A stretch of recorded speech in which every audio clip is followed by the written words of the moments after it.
જે ખીચડી બનાવીએ છીએ અને રેસ્ટોરન્ટ હોટલ કે ધાબા ઉપર જે ખીચડી મળે છે એ બંનેમાં આપણને સ્વાદનો તફાવત જોવા મળે છે, દેખાવનો પણ તફાવત જોવા મળે છે. તો એ લોકોના ખીચડીમાં અને આપણા ખીચડીમાં શું તફાવત છે કે જેનાથી સ્વાદ બદલાય છે? ચલો એની ટિપ્સ બતાવો. જો એ ખીચડીને આપણે દાલ ખીચડી કહીએ છીએ એટલે સ્વાભાવિક કારણે દાળોનું પ્રમાણ વધારે હોય છે. હવે એ કઈ આપણે 3 દાળ લેવાની છે. તો મગની ફોતરાવાળી લીધી છે પણ હકીકતમાં મગની મોગર લેવાની છે. બીજી છે મસૂરની દાળ. મસૂર અને મગની દાળ સરખા પ્રમાણમાં, અને આ 2 થી અડધી દાળ છે તુવેરની દાળ, જે આપણે રૂટીનમાં વાપરીએ છીએ જ. બસ આ 3 દાળ અને ચોખા.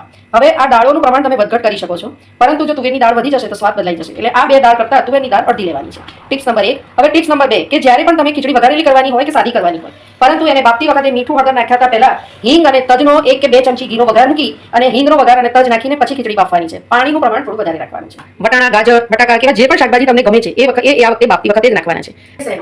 તો વઘારમાં તમારે તેલ અને ઘી મૂકી રાઈ, જીરું, આખા લાલ મરચાં, તમાલપત્ર અને લસણ ઝીણું ચોપ કરેલું નાખવાનું છે. અને એ વઘાર બરાબર થઈ જાય એટલે તમારે એને ખીચડી ઉપર રેડી દેવાનો છે.